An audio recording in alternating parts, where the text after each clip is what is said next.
3 రోజుల క్రితం నా పాత పేషెంట్ సందీప్ అని ఒక అబ్బాయి ఉంటాడు. ఆ అబ్బాయి నా దగ్గరికి వచ్చి సార్ నాకు మిలిటరీలో జాబ్ వచ్చిందని అపాయింట్మెంట్ లెటర్ నా చేతిలో పెట్టి సార్ మీ వల్లనే సాధ్యమైంది, మీ క్రెడిట్ అంతా మీదే అని ఇంతగా ఎమోషనల్ అవుతున్నాడు అనమాట. అప్పుడు చెప్పా, ఇది నా వల్ల అనడం కన్నా లాప్రోస్కోపీ వల్ల సాధ్యమైందని చెప్పా.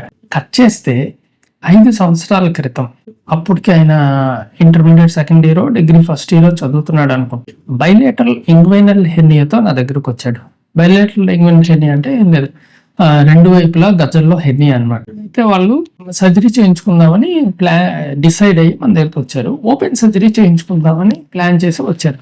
మామూలుగా అడిగాను, ఏంటవుతావు, ఫ్యూచర్లో ఏమవుదాం అనుకుంటున్నావు అంటే, సార్ నేను మిలిటరీ వైపు వెళ్దాం అనుకుంటున్నాను అన్నాడు. అయితే చెప్పా, బాబు మిలిటరీ వైపు వెళ్దాం అనుకుంటే ఓపెన్ సర్జరీ కాదు, లాప్రోస్కోపిక్ సర్జరీ చేయించుకో అని చెప్పా. ఎందుకంటే ఓపెన్ సర్జరీలో నీకు 2 వైపులా హెర్నియా నేను చేయాలి అంటే కుడివైపు ఒక 10 సెంటీమీటర్ల ఘాటు, ఎడమ వైపు ఒక 10 సెంటీమీటర్ల ఘాటు, ఇంచుమించుగా ఒక 15 నుండి 20 కుట్లు ఉంటాయి. రేపు పొద్దున్న సెలక్షన్ ప్రాసెస్కి వెళ్ళినా కొంచెం డిస్క్వాలిఫై అయ్యే అవకాశం కూడా ఉంటుంది. ప్లస్ నీ తాలూకా ఫిజికల్ పెర్ఫార్మెన్స్ కూడా తగ్గే అవకాశం ఉంటుంది. లాప్రోస్కోపీలో ఏం లేదు, 3 కన్నాలు ఉంటాయి, 2 వైపులా హెర్నియా చేయొచ్చు. 1 నెల రోజులు పోయిన తర్వాత అసలు నేను సర్జరీ చేయించుకున్నట్టే ఎవరికి తెలియదు అని చెప్పా. సార్ ఫైనాన్స్ ఎక్కువ అవుతాయేమో అని అన్నాడు.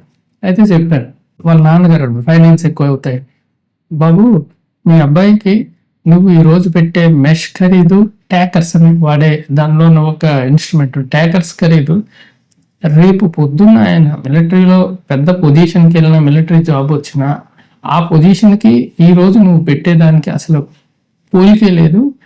Better to go for laparoscopic surgery అని అడ్వైజ్ చేశారు. అయితే వాళ్ళ ఇంటికి వెళ్ళి ఆలోచించుకొని లాప్రోస్కోపిక్ సర్జరీ చేయించుకున్నారు. సో 5 సంవత్సరాల తర్వాత ఇది ఇన్సిడెంట్. ఇప్పుడు ఆ అబ్బాయికి అంత మంచి రికవరీ ఎలా సాధ్యపడింది అంటే, అతి చిన్న కోత. లాప్రోస్కోపిక్ సర్జరీలో మామూలుగా ఎన్ని కట్స్ ఉంటాయి? ఇది చాలా మంది పేషెంట్స్ అడిగే ప్రశ్న. సాధారణంగా లాప్రోస్కోపిక్ సర్జరీలో మినిమం 3 కట్స్ ఉంటాయండి. అందులో ఒకటి 10 mm cut, 2 5 mm cuts. 10 mm cut లో మేము టెలిస్కోప్ పెట్టి చూస్తాము, 2 5 mm కట్స్ లో యూజువల్ గా ఇన్స్ట్రుమెంట్స్ పెడతాము. అయితే ఈ కట్స్ అనేది 3 అవ్వచ్చు, కొన్ని సర్జరీలో 4, 5 కూడా అవ్వచ్చు.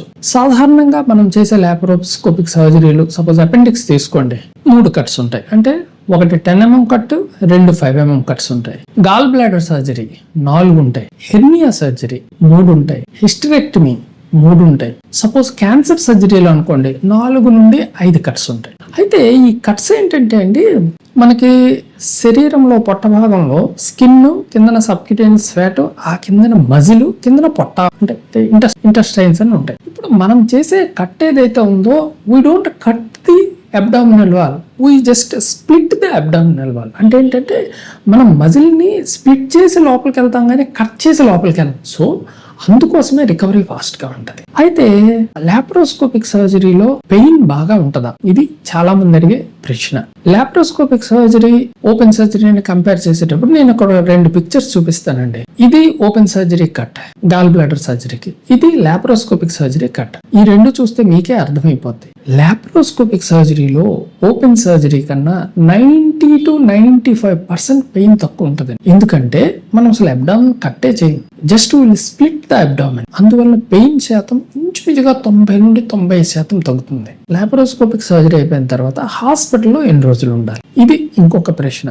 సాధారణంగా లాప్రోస్కోపిక్ సర్జరీలో ఇంటెస్టైన్ ముట్టుకున్నంత వరకు, అంటే సపోజ్ హెర్నియా సర్జరీ అనుకోండి, ఇవాళ చేస్తే రేపు డిశ్చార్జ్ చేస్తాం. గాల్ బ్లాడర్ సర్జరీ అనుకోండి, ఇవాళ చేస్తే రేపు డిశ్చార్జ్ చేస్తాం. హిస్టరెక్టమీ సర్జరీ అనుకోండి, ఇవాళ చేస్తే రేపు డిశ్చార్జ్ చేస్తాం. సపోజ్ ఇంటెస్టైన్ పట్టుకునేది, అంటే సపోజ్ ఇంటెస్టైన్ కట్ చేసి కుట్టేది, బెరియాట్రిక్ సర్జరీ అనుకోండి, ఇంచుమించు 3-4 రోజులు పట్టొచ్చు. క్యాన్సర్ సర్జరీ అనుకోండి, అది కూడా ఇంచుమించు 3-4 రోజులు పట్టొచ్చు. ఇది చేసే సర్జరీ బట్టి ఆధారపడి ఉంటుంది. కానీ యూజువల్ గా ఇవాళ చేస్తే రేపు డిశ్చార్జ్ చేస్తాం.